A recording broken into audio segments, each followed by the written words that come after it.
Weird pala ang ginawa ni Steve Kerr sa Game 6. Ngayon lang ito nangyari sa buong season ng Warriors. Matapos ang paghawak ng kalamangan sa serye, sasakay na ngayon ang Warriors ng eroplano pabalik ng Houston para sa Game 7 matapos matalo ng dalawang sunod na laro laban sa Rockets sa unang round ng NBA Playoffs. Tinambakan ng Warriors sa Houston noong Huwebes at pagbalik nila sa Chase Center nitong araw, natalo uli. Si Steph Curry ay nagtala ng 29 na puntos ngunit hindi naging epesyente, may 6 na 3-pointers. Si Jimmy Butler ay hindi rin naglaro sa kanyang pinakamahusay ngunit nagtapos ng 27 puntos. Wala silang natanggap na tulong mula sa iba pang miyembro ng Warriors. Ang natitirang starters ay nagsama-sama lang ng 13 puntos. Lahat ng kahinaan ng Warriors ay lumabas sa sarili nilang court. Ang kanilang edad, kakulangan sa sukat at kakulangan sa shooting ang sumira sa kanila. Naglaro ang Rockets na parang sila ang mas mahusay at mas bihasang team, binura ang reputasyon ng Warriors at isinubo ang Golden State sa bingit ng pagkatalo habang papasok ang serye sa isang win or go home na laban sa Houston. Dahil sa masasamang desisyon at maling pasa, kitang-kita ang pagkadismaya ni Curry sa sarili sa first half. Sa isang punto, mas marami siyang turnovers kaysa sa mga successful shot at may 2 fouls pa. Nang makuha niya ang ikatlong foul sa ilalim ng 4 na minuto sa second quarter, wala nang ibang magawa si Coach Steve Kerr kundi panatilihin siya sa laro. Sa foul na yon, nakapuntos si Amen Thompson sa free throw, naging 11 puntos ang kalamangan para sa Rockets at mas malala pa ang pakiramdam nito kaysa sa actual na score. Ngunit biglang bumalik ang sigla ni Steph. Hindi na siya naghintay ng screen at siya na mismo ang kumilos, gumawa ng sariling run para maitay ang laro sa 46. Dahil sa pagputok niyang ito sa ikalawang quarter, umabot si Curry sa 16 na puntos pagdating ng halftime. Bagamat hindi siya namayagpag sa third quarter, nakadagdag pa siya ng 10 puntos para umabot sa 26 bago magsimula ang fourth. Ngunit 3 na lang ang nadagdag niya matapos noon at nagtapos siyang may game high 5 turnovers. Kailangan ng Warriors ang isang pambihirang laro mula kay Curry. May mga sandali pero hindi sapat ang consistency. Matapos matalo sa Game 5 sa Houston, sinabi ni Coach Kerr na open siya sa anumang pagbabago para sa Game 6. Pinanatili niya si Buddy Hield bilang starter pero pinaupo si Brandon Podziemski. Pinasok si Gary Payton na walang natural na posisyon. Hindi lang ito grupo na kulang sa chemistry. Wala silang kahit 1 minuto na naglaro ng sabay sa regular season o sa unang 5 laro ng playoffs. Nang unang magpalit si Kerr at pinalitan si Hield ni Podziemski, leading na ang Rockets sa 4 sa mga puntong iyon ay mula sa flagrant foul ni Draymond Green 3 minuto pa lang sa laro. Ang pagsisimula kay Payton ay naglagay kay Alperen Sengun sa pick and roll situations. Pero ang sabayang paglaro ni na GP2 at Green ay nangangahulugang 2 non-shooters ang nasa court. Sa maikling panahong magkasabay silang naglaro, hindi naging epektibo ang starters at hindi na sila muling pinagsabay hanggang sa simula ng second half. Hindi rin naging maganda ang simula ng ikatlong quarter para sa starting 5. Naglaro sila ng kabuuang 8 minuto at 51 segundo at natalo sa scoring na 5 puntos. Si Buddy Hield, pangalawang sunod na laro na wala ring naitalang puntos sa loob ng 17 minuto. Si Payton ay tinambakan ni Fred VanVleet na nagtala ng 29 na puntos at 6 na 3-pointers sa loob ng 20 minuto.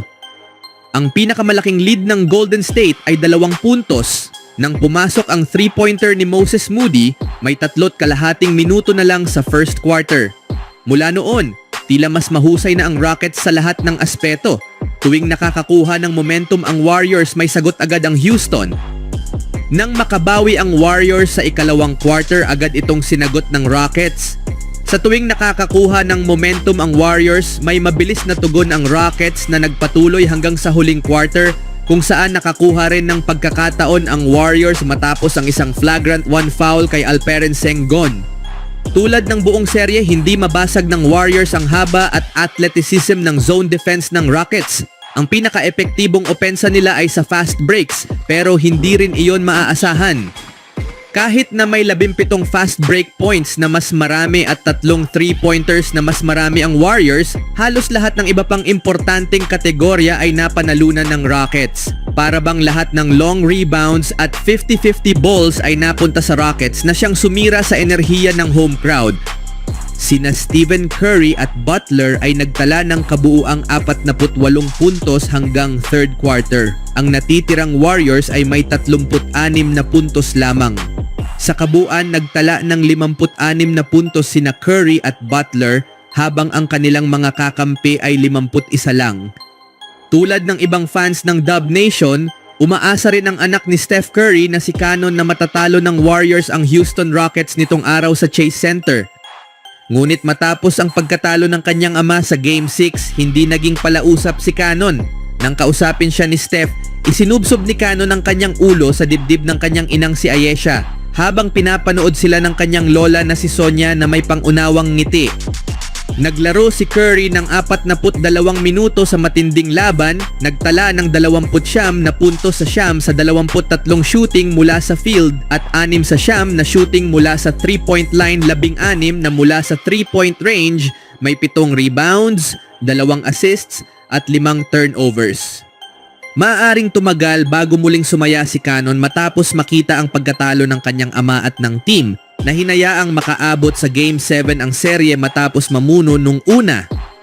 Ngunit wala siyang masyadong panahon para malungkot. Maghaharap muli ang Golden State at Houston sa isang do-or-die sa Lunes sa Toyota Center. Matapos manguna sa serye, tinambakan ng Warriors sa Game 5. Sa pagkakataong makausad sa susunod na round, natalo sila noong Huwebes na lumamang pa ng 31 puntos ang Rockets sa isang nakakabiglang pagkatalo. Ngayon, sa panibagong pagkakataong makausad sa second round, muling hinarap ng Warriors ang Rockets nitong araw, ngunit may malaking pagbabago sa pinakamahalagang laro nila sa season. Inanunsyo ng Warriors ang bagong starting lineup ni na Stephen Curry, Buddy Hield, Gary Payton, Jimmy Butler at Draymond Green para sa Game 6. Hindi lang ito ang ikaapat na magkaibang starting lineup nila sa loob ng 6 na laro. Ito rin ang unang pagkakataong sabay-sabay nag-start ang 5 ito sa buong season.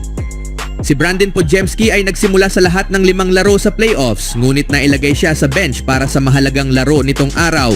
Sa seryeng ito, si Podziemski ay may average na 11.6 points, 3.8 rebounds and 3.2 assists per game, kabilang na ang 26 na puntos sa Game 4. Pinag-usapan ni Coach Steve Kerr ang posibilidad ng pagbabago sa kanyang starting lineup bago ang laro ngayong araw, ngunit ikinagulat ng marami ang pagupo kay Brandon Podziemski na naging regular starter sa serye. Bagamat hindi ito inaasahan, tila ito ang desisyong kailangan upang makahanap ng bagong enerhiya at ritmo para sa team. Sa desperasyong makabalik sa forma at makuha ang panalo, pinatunayan ni Kerr na handa siyang gumawa ng matapang na hakbang. Sino nga ba ang uusad para sa do or die sa Lunes? Ano ang masasabi niyo mga kaibigan?